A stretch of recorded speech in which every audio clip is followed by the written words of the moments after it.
ক্লান্ত হয়ে পড়ো না প্রহরী। শুক্রিয়া জনাব মন্ত্রী মহোদয়। কেনানের সেই 10 জন ভাইয়ের কথা মনে আছে তো? জি জনাব, মনে আছে, যারা আপনার মেহমান হয়েছিল। তাদেরকে দেখা মাত্রই আমার নিকট নিয়ে আসবে। বলবে তোমাদের সঙ্গে আজিজে মিশরের কাজ রয়েছে। আদেশ শিরোধার্য।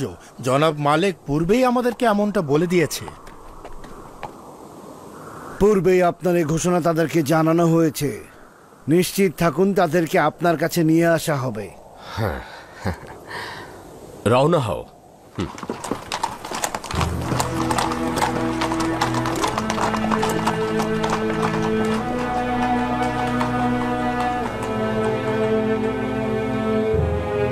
আজিজে মিশরের ক্যানানির ওই 10 ভাইয়ের প্রতি মনোযোগী হওয়া আজব নয়? আজবই। ওই 10 ভাইকে তো সে মেহমানদারিও করিয়েছে। প্রতিবেশী কোনো দেশের অধিবাসীদের প্রতি এতটা মনোযোগ দেন না, অবশ্যই গুরুত্বপূর্ণ কোনো বিষয়।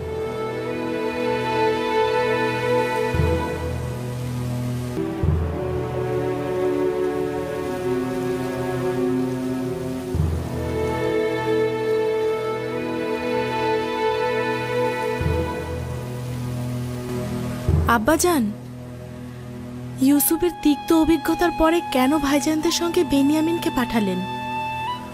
উপায় নেই কন্যা আমার। তার ভাইরা বেনিয়ামিনকে ছাড়া কোনোভাবেই মিশরে যেত না। তার মানে বেনিয়ামিনকে নিয়ে আপনি একেবারে বিচলিত নন? কারণ তো রয়েছে। দুর্ভিক্ষ কেনানকে একেবারে ধ্বংস করে দেবে। বিচলিত হলেই বা লাভ কি? দ্বিতীয়ত, পূর্বে ইউসুফকে তার ভাই লাবির হাতে সোপর্দ করেছিলাম, কিন্তু এবার বেনিয়ামিনকে খোদা তাআলার হাতে সোপর্দ করেছি।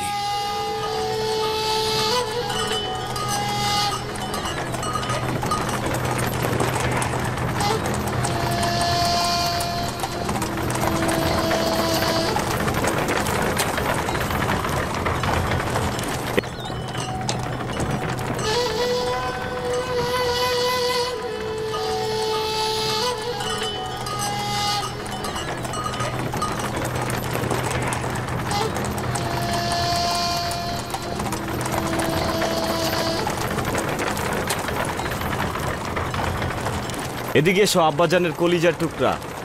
ঘোড়ার লাথি খেলে আব্বাজান আবার আমাদেরকে সন্দেহ করবেন।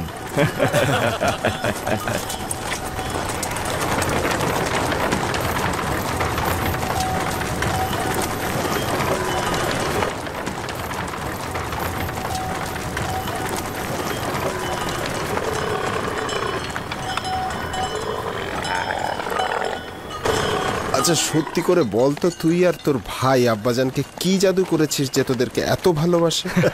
আব্বাজান তো আমাকে ভালোবাসতেই পারেন, কিন্তু আজিজের মিশরকে জিজ্ঞেস করো তিনি কেন আমার প্রতি আকৃষ্ট হয়েছেন।